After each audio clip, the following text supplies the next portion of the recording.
What makes a man defy the ends of the earth for a dream? What kind of leader keeps hope alive when death surrounds you? This is the story of Ernest Shackleton. Not just an explorer, but a beacon of resilience, compassion, and survival in one of the most unforgiving places on earth. Born on February 15th, 1874, in County Kildare, Ireland, Ernest Shackleton was the second of 10 children. As a boy, he showed more interest in adventure books than classroom lectures. His family moved to London when he was young, and it was there his fascination with the sea grew. At 16, he joined the British Merchant Navy. During his early years, Shackleton voyaged around the world, absorbing experience and developing the confidence that would define his leadership later. Though he lacked a formal education, he possessed a profound understanding of people and purpose. In 1901, Shackleton joined Captain Robert Falcon Scott on the Discovery expedition. Their goal was to explore the unknown stretches of Antarctica. Despite his illness and eventual departure from the mission, Shackleton made an impression. He wasn't deterred. He returned in 1907, leading the Nimrod expedition. They came within 97 miles of the South Pole, closer than anyone before them. It was a physical and mental trial, but it solidified Shackleton's dream. Not just to reach Antarctica, but to cross it. Unlike many of his peers who sought fame, Shackleton's motivation was rooted in endurance and unity. His belief in the human spirit would soon be tested in the most extreme way. The Imperial Trans-Antarctic Expedition set sail in August 1914. World War I had just begun, but Shackleton received special permission to proceed.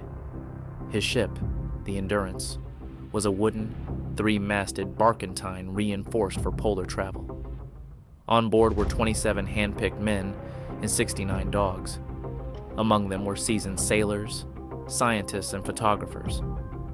Together they sailed toward the Weddell Sea, hopeful, determined, unaware of what lay ahead. By January 1915, the Endurance was surrounded by thick pack ice. Within weeks, the ship was locked. They had become prisoners of the ice. Months passed. The crew converted the Endurance into a frozen home. Shackleton adapted, becoming more than a leader. He became the emotional core of the expedition. He understood the weight of isolation.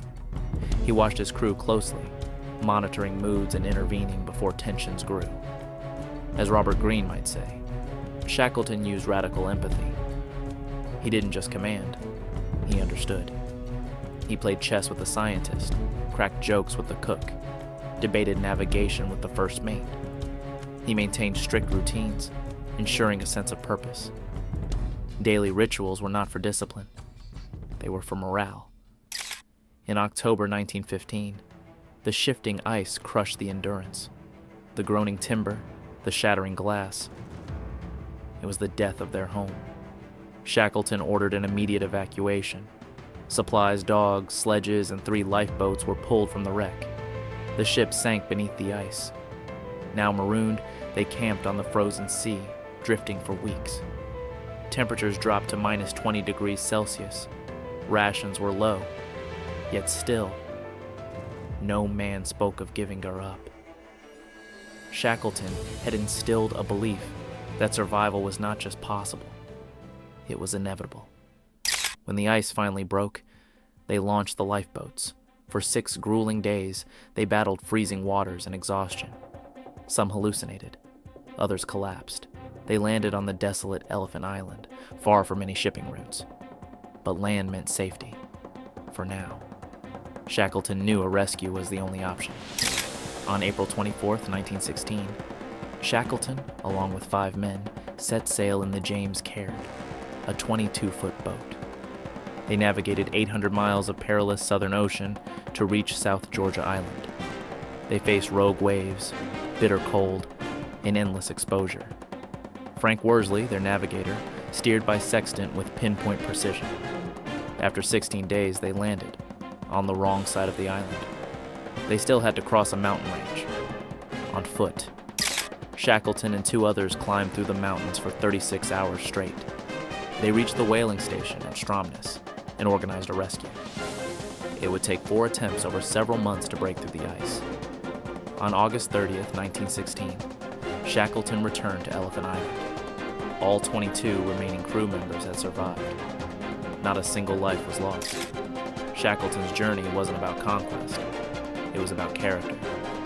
About what humans are capable of when led with empathy, purpose, and courage. In business schools and military academies today, Shackleton's name is studied. Not for victory, but for integrity. His story isn't frozen in time. It's alive, whenever someone faces the impossible and chooses not to give up. Ernest Shackleton never crossed Antarctica, but in facing the worst, he brought out the best in others. He showed us that true leadership is not about control. It's about connection.